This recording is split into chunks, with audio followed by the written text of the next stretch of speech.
Hi guys, welcome back to the channel. You're welcome. Okay.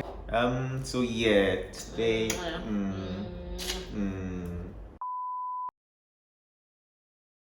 Hi guys, welcome back to the channel. Hi. Welcome back. So thrilled to have you here. So in this video, we're going to be sharing our top tips for long distance relationship. Yep. So yeah, hopefully you get some nuggets out of this. So get a pen and a paper to jot things down. Jot things. Okay. So before we jump into the tip, I just feel like it's important to say that for a long distance relationship to work, both of you have to be just as committed to it. So one person cannot be carrying the burden of making the relationship work while the other person is not as interested. Like you're wasting your time. Both of you have to be willing to make it work and be willing to put in the work before any of these tips we're even sharing is going to like make sense. Yeah, that's important. So okay. So first tip is Where that accent come from? First tip, I'm from the UK, you know. You know, here you can. I mean, you're one day from the UK. Yeah. Okay. Should we start? No, go on. First tip is on, First tip is making time for each other. So intentionally creating that time to spend with each other. And prioritizing that time. Yes. So basically investing in each other, investing time in each other to help the relationship grow. I want you to like say what we did as well. So what did we do in terms of intentionally creating time? Yeah, so we had a time every day to speak to each other. So it was at 9 p.m. Nigeria time.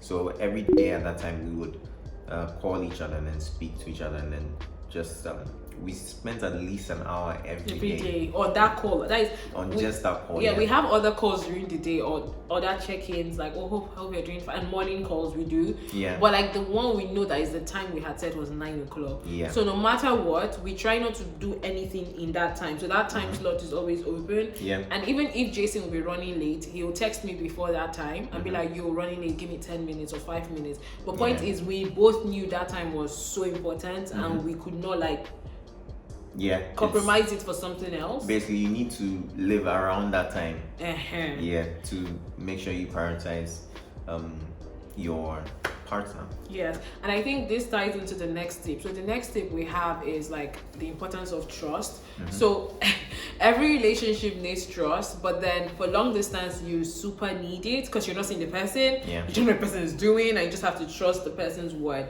So why I say it ties into the previous point is, you know how I said that when you're running late you tell me what's going on? That helps in keeping the trust. So I'm not wondering what's he doing that he's not calling me at that time. You know, when you text me, I'm like, oh yeah, he's doing this. That's why he can't text me. So you have to try as much as possible to keep the person in the loop. Honestly, like with long distance, you might as well tell the person everything you're doing part time. So it's like, oh, I'm heading out now. Oh, I'm back. Oh, I'm having lunch. We do that. Like everything I'm doing, he knows. Everything he's doing, I know. So we don't give that room for doubt. I think basic transparency, like just no room for thinking anything is happening or wondering what is happening. It's not, I mean, you still have your privacy. You can say, oh, I'll be unavailable from this time to this time, this is what I'll be doing. That's fine.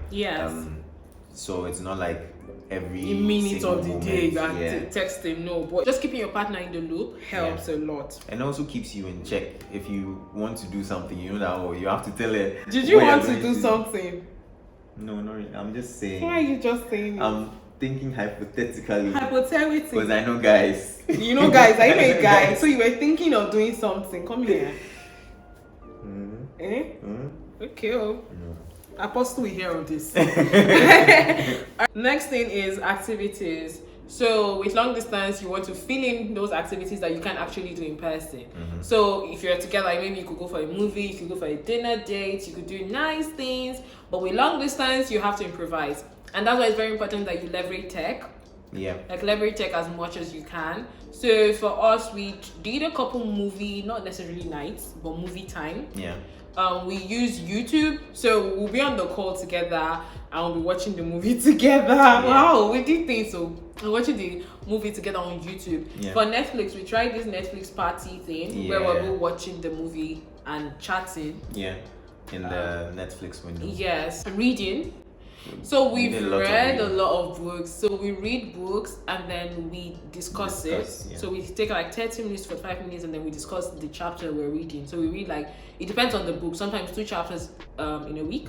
Sometimes a chapter, depending on how bulky the chapter or the book is. So you want to definitely find ways to do activities together, even though we also played games on FaceTime. She's not on iMessage. And she's not what? She's not like really the gaming type, so we didn't play too many games. But I whooped you. I whooped your ass. I won you. I won. Go away, Joe. The first time when we started, the first time when we started, baby, you were winning. Let's agree. You were winning. But then I started winning you. Say it. Yeah. So yeah, we played games on iMessage. I go back to your nose, come on. We played games on iMessage as well, just to fill in the time. Sometimes we're on the call and they were gaming at the same time. Yeah. Another thing is definitely, which links to leveraging tech, is like video calls. Glory to Jesus for video calls. I can't imagine how people back then were doing long distance without. Remember what these people said, that they used letters. So our counselors, they did long distance as well. And they're like, during that time they had to send letters, and sometimes the letters go missing and you not get the next letter without reading the previous one, and then it doesn't connect. So we did a lot. Just finished my data with FaceTime calls. So we did a lot of video. I had unlimited, so yeah, did a lot of FaceTime calls as well. Yeah, I think another thing that is important to mention is when you're going into, or when you've gone into long distance, it's really important to talk about the end. Okay, so you're in long distance for what? Yeah. You can't just be long distance. Like, you can't just be long distance for nothing. Like, why are you in a long distance when you can as well date somebody close to you? So there needs to be an end date. So it's like, oh, we're going to do long distance for 2 years. Yeah, basically there needs to be a plan. There needs to be a plan. You can't just be doing long distance. Imagine if we were just doing long distance, like we didn't even have a time to see. We didn't even have a plan of what we're working towards. For us, we knew we wanted. We knew we wanted to end up together, so we knew there was an end. Yeah. Right. So I think the end even helped us. We knew like there was an end, and then we also had set out time when we were going to see. So we had discussed this. We're like every 3 months we would see each other. Yeah. Now the logistics and everything we had not thought about it then, but we were committed to seeing each other every 3 months, and I think we did it. Yeah, we did that. We did that every 3 months. We saw each other. So you need to discuss the timelines and also the end. Like, what's the end? When does this long distance end?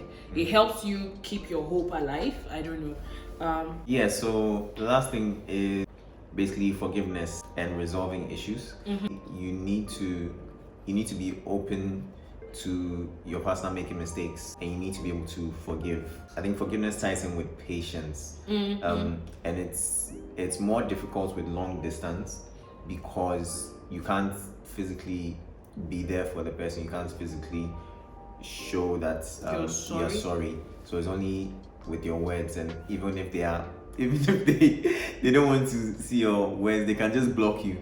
So it's more difficult. Is that a shade? No, it's not. Okay, you want us to put our things in the open? You have just. Should we put it in the open? Should we put it in the open? Do you know I didn't say anyone's name? Okay. I could have been the one blocking. So as we are saying, the person can block you, right? But yeah, forgiveness is very important. Like I'm still working on it. I won't lie. Yeah. I'm still working on forgiving easily. It's not the easiest thing to do, but with long distance, if you want it to work, you have to be willing to forgive. Yeah. And it's very nice. Yeah. And be patient. Yeah. That's it. All right. It's a wrap. There's more, but yeah, maybe you should create a bundle for that one. The wedding planning bundle, in the link in the description box below. Make sure you get your copy, your bundle, your parcel, English filming. Make sure you pre-order. Make sure it's not pre-order. I don't know if it's still on pre-order. Okay. Make sure you click the link. The link is in the description box below. Yeah. So please get your copy. Alright guys, till next time. Thank you so much for watching. From me and my husband. From me and my wife. See ya.